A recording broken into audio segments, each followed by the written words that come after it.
আজকের ভিডিওতে আমরা আলোচনা করব পৃথিবীর প্রাকৃতিক সপ্তম আশ্চর্যের এক অন্যতম আশ্চর্য অ্যামাজন রেইন ফরেস্টকে নিয়ে। তাহলে বন্ধুরা চলো শুরু করছি আমাদের আজকের ভিডিও।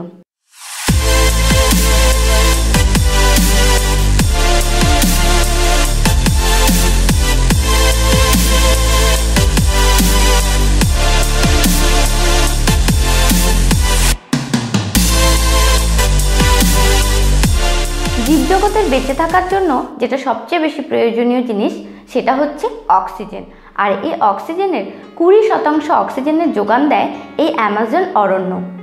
70 লক্ষ বর্গ কিলোমিটার অববাহিকা পরিবেষ্টিত এই অরণ্যের প্রায় 55 লক্ষ বর্গ কিলোমিটার এলাকা জুড়ে রয়েছে আর্দ্র জলবায়ু। ব্রাজিলে রয়েছে অ্যামাজন অরণ্যের 60% অংশ, 13% রয়েছে পেরুতে, আর বাকি অংশ আছে Venezuela, Ecuador, Colombia, Bolivia, Suriname ইত্যাদি দেশে। এই বনের প্রায় 390 বিলিয়ন বৃক্ষ রয়েছে, যা 16,000-এরও বেশি প্রজাতিতে বিভক্ত। অ্যামাজনে 45 লাখ প্রজাতির পোকামাকড়, 224 প্রজাতির উভচর, 378 প্রজাতির সরীসৃপ এবং 427 প্রজাতির স্তন্যপায়ী প্রাণী আছে। অ্যামাজন নদীতে 3000 প্রজাতির মাছ ও জলজ প্রাণীর বাস। এই বিশালাকায় বনাঞ্চলের 300-এর বেশি উপজাতি বাস করে। তারা ব্রাজিলীয়, পর্তুগিজ, স্প্যানিশ ইত্যাদি ভাষায় কথা বলে। এছাড়া তাদের নিজস্ব ভাষাও রয়েছে। এদের বহির্বিশ্বের সাথে যোগাযোগ নেই বললেই চলে। 1991 সাল থেকে 2000 সালের মধ্যে অ্যামাজনের হারিয়ে যাওয়া বনাঞ্চলের পরিমাণ হবে প্রায় 1,60,000 থেকে 2,27,000 বর্গ মাইল। হারিয়ে যাওয়া বনাঞ্চলের বেশিরভাগ গবাদি পশুর চারণভূমিতে এখন পরিণত হয়েছে। অ্যামাজন রেইন ফরেস্টে তেলের খনন কার্য দিনে দিনে বৃদ্ধি পাচ্ছে। তেল সংস্থাগুলি বনাঞ্চলের মধ্যে দিয়ে রাস্তা তৈরি করে চলেছে, তাই বনাঞ্চল ক্রমশ ধ্বংস হচ্ছে।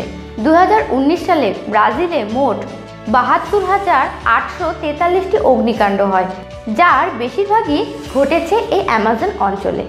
অ্যামাজন একটি অবিশ্বাস্যভাবে জৈবিক বৈচিত্র্যময় জায়গা। অ্যামাজন রেইন ফরেস্টে এমনও কিছু দুর্লভ প্রজাতির জীব এখনও অবশিষ্ট রয়েছে যা পৃথিবীর আর কোথাও পাওয়া যায় না। যেমন তাদের মধ্যে রয়েছে pink river dolphin, sloth, black spider ইত্যাদি প্রজাতি। বন্ধুরা, অ্যামাজন সম্পর্কে আমাদের এই ভিডিওটাতে আমি যে সামান্য তথ্য তোমাদের সাথে আলোচনা করলাম, এর বাইরেও রয়েছে অ্যামাজন সম্পর্কে আরও অসংখ্য অনাবিষ্কৃত তথ্য। কারণ এই বিশালাকায় অরণ্যের গভীরে এমন অনেক তথ্য লুকিয়ে আছে যা এখনো পর্যন্ত মানুষের আবিষ্কারের হাতের বাইরে। তাই বন্ধুরা, অ্যামাজন নিয়ে রইল এই পর্যন্তই, এইটুকুই তথ্য। পরের ভিডিওতে আবার দেখা হবে নতুন কোনো বিষয় নিয়ে, নতুন কোনোভাবে। বন্ধুরা, যদি ভিডিওটি ভালো লাগে তাহলে লাইক করতে হবে, শেয়ার করতে হবে, আর তার সাথে সাথে সাবস্ক্রাইব করতে হবে এবং ফলো করতে হবে আমাদের চ্যানেলটিকে। পরের ভিডিওতে নতুন বিষয় নিয়ে নতুনভাবে চলে আসবো তোমাদের সাথে দেখা করতে একইভাবে।